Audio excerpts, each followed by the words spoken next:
Meanwhile, I will only say that all these independent constructions, which were then not quite finished, were situated not far from the observatory itself, and were intended, as I elucidated during my inspection under the guidance of the constructor who accompanied us,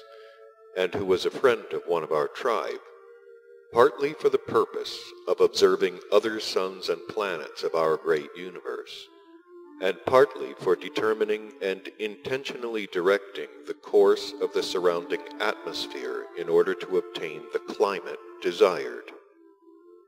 All these constructions of theirs occupied a fairly large open space of that part of the said region,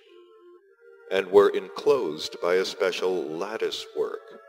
made of the plant then called there Zalnakatar.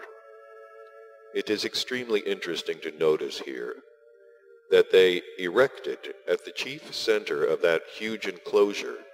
a rather large of course in comparison with the size of their presences, stone statue called Sphinx,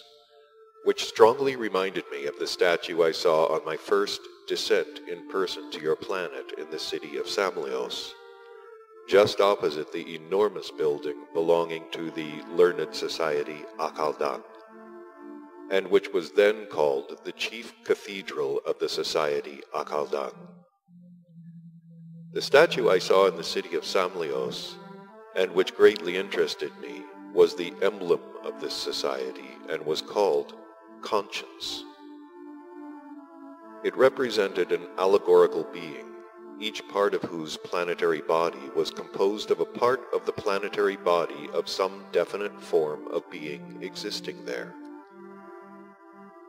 but of the parts of those beings of other forms, who, according to the crystallized notion of the three-brained beings there, had to perfection one or another being function. The main mass of the planetary body of the said allegorical being was represented by the trunk of a being there of a definite form called bull. This bull trunk rested on the four legs of another being existing there, also of a definite form, called lion. And to that part of the bull trunk, called its back, two large wings were attached, similar in appearance to those of a strong bird being breeding there, called eagle. And on the place where the head should be, there was fixed to the bull's trunk, by means of a piece of amber, two breasts, representing in themselves what are called breasts of a virgin.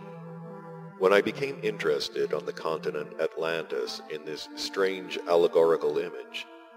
and then inquired about its meaning, one of the learned members of the Great Society of Men Beings explained it to me as follows. This allegorical figure is the emblem of the society Akaldan, and serves for all its members as a stimulus, constantly to recall and awaken in them the corresponding impulses attributed to this allegorical figure. Further, he explained, each part of this allegorical figure gives to every member of our society in all the three independently associating parts of his common presence, namely in the body, in the thoughts, and in the feelings, a shock for corresponding associations for those separate cognizances which in their totality can alone give us the possibility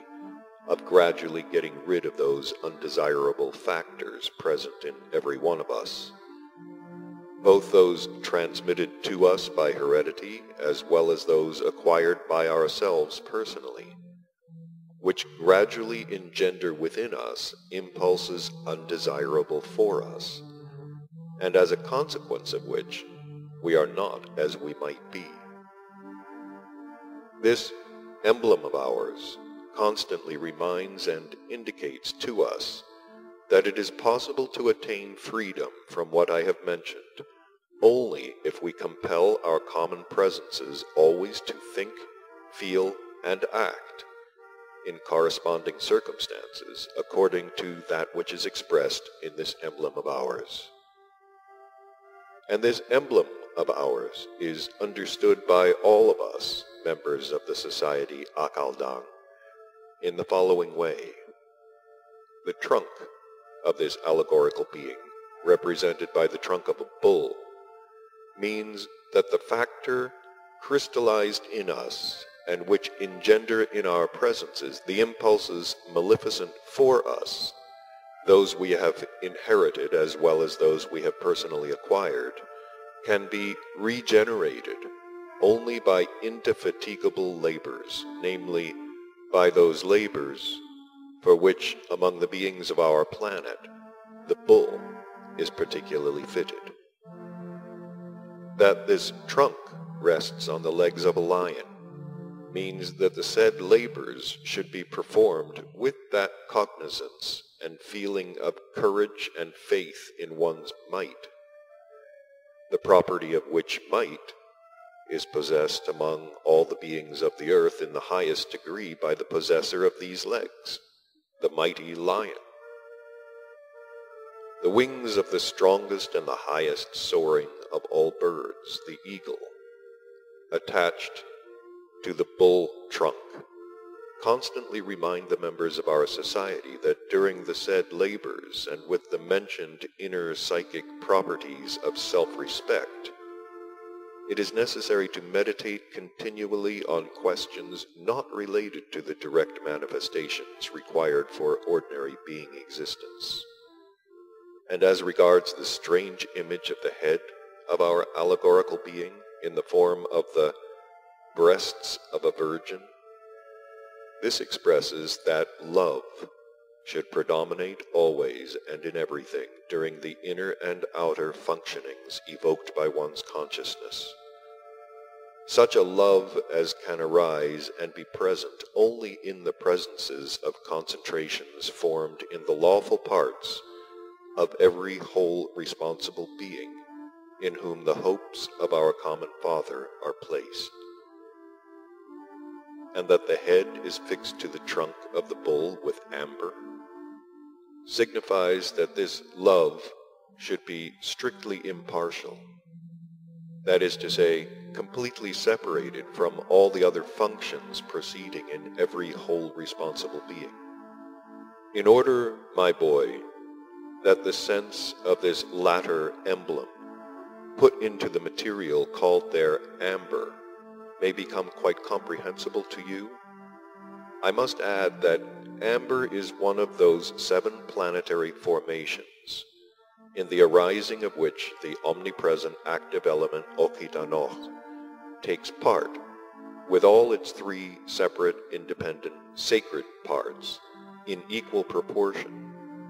And in the process of planetary actualization, these intraplanetary and surplanetary formations